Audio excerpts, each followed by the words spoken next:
అస్సలాము అలైకుం రహమతుల్లాహి బరకాతుహు. అందరూ బాగుండాలి, అందులో మనం ఉండాలి. అరబ్ కంట్రీస్లో ఎంతో ఇష్టంగా తినే సీనియా జిజాజ్ మా ఇంట్లో 2 రకాలుగా చేస్తారండి. ఇది ఫస్ట్ రకము. ఈసారి రెండో రకం కూడా చెప్తానండి, వీడియో పెడతాను. ఈ అరబ్ కంట్రీస్లో ఈ కుబుస్తో ఈ సీనియా జిజాజ్ కర్రీ తింటారండి. అలాగే ఇరానీ కుబుస్ అన్నంతో కూడా తింటారండి అరబ్ కంట్రీస్లో. ఈ కర్రీ చూడండి, ఇలాగా గ్రేవీగా ఉండాలి. మాట రాక వంట రాక మన సిస్టర్స్ ఇబ్బంది పడుతూ ఉంటారు ఈ అరబ్ కంట్రీస్కి వచ్చి. వాళ్ళకి ఉపయోగపడుతుందని నేను వీడియో చేస్తున్నాను. కొత్త వాళ్ళు ఉంటే సబ్స్క్రైబ్ చేసి లైక్ చేయండి ఫ్రెండ్స్. హలో ఫ్రెండ్స్, ఈరోజు వీడియోలో సీనియా జిజాజ్ ఎలా చేయాలో నేర్చుకుందామండి. అరబ్ కంట్రీస్కి కొత్తగా వచ్చిన సిస్టర్స్కి నా వీడియో ఉపయోగపడుతుందని చూపిస్తున్నాను. ఇది డీప్ ఫ్రిడ్జ్లో కోడి అండి. నేనైతే తీసి ఒక 2 గంటలు బయట పెట్టాను. చూడండి ఫ్రెండ్స్, ఇలా ఇస్తారన్నమాట. ఆ కవర్లో ఉంటుంది. ఇప్పుడైతే కూలింగ్ పోయింది. దీనికి నేను 8 ముక్కలుగా కట్ చేస్తానండి. కోడికి స్కిన్ తీసేస్తాను, మీకు చూపిస్తాను ఫ్రెండ్స్. కట్ చేసిన తర్వాత ఇలా ఉప్పు, నిమ్మరసం, పసుపు వేసి మనం ఈ విధంగా పసుపు, ఉప్పు, నిమ్మరసం కలిపి బాగా పక్కన పెట్టేయాలండి. మనం సీనియా జిజాజ్కి కావాల్సినవి అన్నీ ప్రిపేర్ చేసుకునేంత వరకు ఇవి బాగా నాని ఉంటాయి అన్నమాట. వంకాయలు ఈ విధంగా ఈ సైజులో కట్ చేసుకోవాలండి. చూసారా, ఈ సైజులో కట్ చేసుకోవాలి వంకాయల ముక్కలు. రౌండ్గా డీప్ ఫ్రై చేయాలండి. తర్వాత బంగాళదుంప ముక్కలు కూడా సేమ్ టు సేమ్ ఈ సైజులో కట్ చేసుకోవాలండి. సీనియా జిజాజ్కి ఈ సైజులో కట్ చేయాలి. ఇవి కూడా డీప్ ఫ్రై చేయాలి. తర్వాత మనం ఉప్పు, పసుపు వేసి నానబెట్టి ఉంచిన, నిమ్మరసం వేసి నానబెట్టి ఉంచింది శుభ్రంగా కడిగేసానండి. దీనికి కూడా డీప్ ఫ్రై చేసుకోవాలి 1 by 1.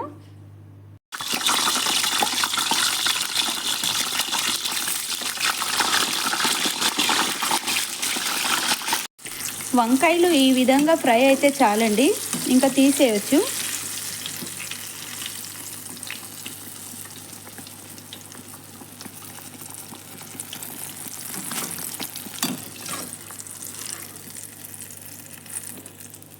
ఇలా ఈ విధంగా ఫ్రై అయితే చాలు. చూడండి, బంగాళదుంప ముక్కలకి జస్ట్ చికెన్ పౌడర్ రాశాను, అంటే మసాలా చికెన్ మసాలా రాశాను పౌడరు. చికెన్కి కూడా కొంచెం పౌడర్ రాశానండి. ఇప్పుడు మనం బంగాళదుంపలు ఫ్రై చేసుకుందాం. బంగాళదుంపలు ఫ్రై అయిపోయినాయండి. అలాగే వంకాయలు, బంగాళదుంపలు అయిపోయినాయి. ఇప్పుడు చికెన్ పీసెస్ని కొంచెం ఫ్రై చేసుకోవాలండి. ఈ విధంగా కొంచెం ఫ్రై అయితే చాలండి. ఇప్పుడు తీసేయచ్చు. అరబ్ కంట్రీస్లో అన్ని ఇళ్లల్లో ఒకేలాగా ఉండవండి. ఫుడ్ అనేది కొంచెం డిఫరెంట్గా ఉంటాయి. మా ఇంట్లో ఈ విధంగా చేస్తారు సీనియా జిజాజు. కొత్తగా కువైట్కి వచ్చే సిస్టర్స్కి ఉపయోగపడుతుందని ఈ వీడియో చేస్తున్నాను ఫ్రెండ్స్. చూడండి ఫ్రెండ్స్, ఇది ఎండు నిమ్మకాయ. దీనికి చిన్నగా హోల్డ్ పెట్టానండి. చూడండి, ఇలాగా, అంటే దాని టేస్ట్ దీంట్లోకి రావడానికి ఇలా హోల్డ్ పెట్టాను. ఇంకా యాలక్కాయలు, లవంగాలు, నల్ల మిరియాలు, అలాగే ఇది వచ్చి ఉప్పు, పసుపు, ధనియా పౌడర్, జీరా పౌడర్, అలాగే చికెన్ మసాలా, ఇవన్నీ ఉన్నాయండి దీంట్లో. ఇది వచ్చి మ్యాగీ అండి. దీన్ని మ్యాగీ అంటారు. చూడండి ఫ్రెండ్స్, ఇది ఇలా ఉంటుంది అన్నమాట. మ్యాగీ అంటే ఈ విధంగా ఉంటుంది. దీంట్లో 2 పీసెస్ ఉంటాయండి. నేను ఒక పీస్ తీసుకున్నాను అనమాట. ఇది మ్యాగీ అన్నమాట. ఇది వెయ్యాలండి. తర్వాత టమాటో మెజిన్ ప్యాకెట్లు అండి ఇవి. నేను 2 తీసుకుంటున్నాను. అంటే మనం చేసే క్వాంటిటీని బట్టి తీసుకోవాలి. నాకు 2 సరిపోతాయండి. అలాగే ఇప్పుడు నూనె అయితే తక్కువ తింటున్నారు కదా, ఈ నూనె అయితే సరిపోద్ది. ఇవన్నీ ఇందులో వేసి కలిపేయాలి ఫ్రెండ్స్. ఇవన్నీ ఇందులో వేసుకొని కలిపేసుకోవాలి బాగా. నీళ్ళు వేయాలి. మనకి ఎంత కావాలో నీళ్ళు అది చూసుకొని దాన్ని బట్టి నీళ్ళు వేసుకోవాలండి. చూపిస్తాను.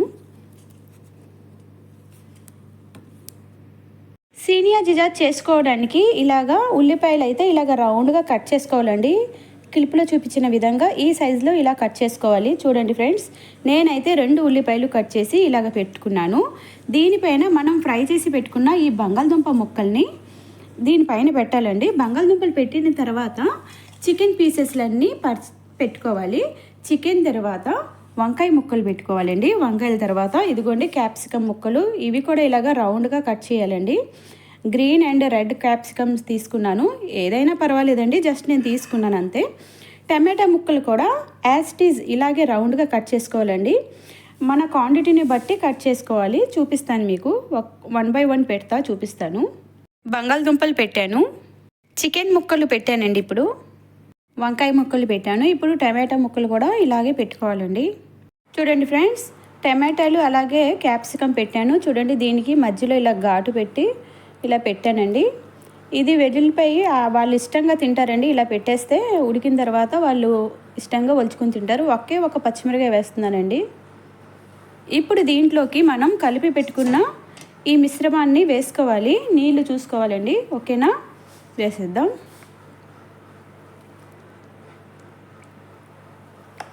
మనం నీళ్లు చూసుకోవాలి, ఉప్పు చూసుకోవాలి.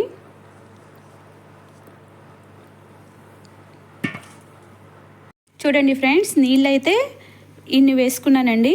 దీంట్లోనే కర్రీ ఉడికిపోద్ది మనకి. ఇది గ్రేవీగా ఉంటుందండి కర్రీ వచ్చి.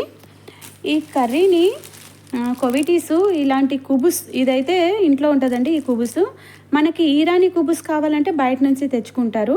ఈ కుబుసుల్లో వాళ్ళు నంచుకొని తింటారండి ఈ కర్రీ వచ్చి. Please friends, like and subscribe friends. మన ఇండియాలో మన ఫుడ్ వేరండి, అంటే మా కూరలన్నీ వేరు కదా. అదేవిధంగా అరబ్ కంట్రీస్లో కూడా వాళ్ళ కర్రీస్ అన్నీ కూరలన్నీ వేరేగా ఉంటాయి అన్నమాట. మరి ఒక ఇంట్లో వండే కూర మరొక ఇంట్లో కొంచెం డిఫరెంట్గా ఉంటుంది. అలాగా కొత్తగా వచ్చే సిస్టర్స్కి ఈజీగా ఉంటుందని వీడియో పెడుతున్నానండి. మాట రాదు, వంట కూడా రాకపోతే చాలా కష్టంగా ఉంటుంది కదా ఫ్రెండ్స్. అందుకోసం వీడియో పెడుతున్నాను. ప్లీజ్ సపోర్ట్ చేయండి. మీరు ఇచ్చే ఒక లైక్తో ఇంకా నలుగురికి షేర్ అవుతుంది వీడియో అనేది. ఓకేనా ఫ్రెండ్స్, కొత్త వాళ్ళు ఎవరైనా చూస్తే సబ్స్క్రైబ్ చేసుకోండి. మనం చేపల కూర చేసినప్పుడు అస్సలు గరిటె పెట్టి కలపం కదండి. ఇది కూడా అస్సలు గరిటె పెట్టి కలపకూడదండి. ఇలా గ్రేవీగా ఉండాలి. అంతేనండి, senior judge ready. Thanks for watching. Like and comment, subscribe.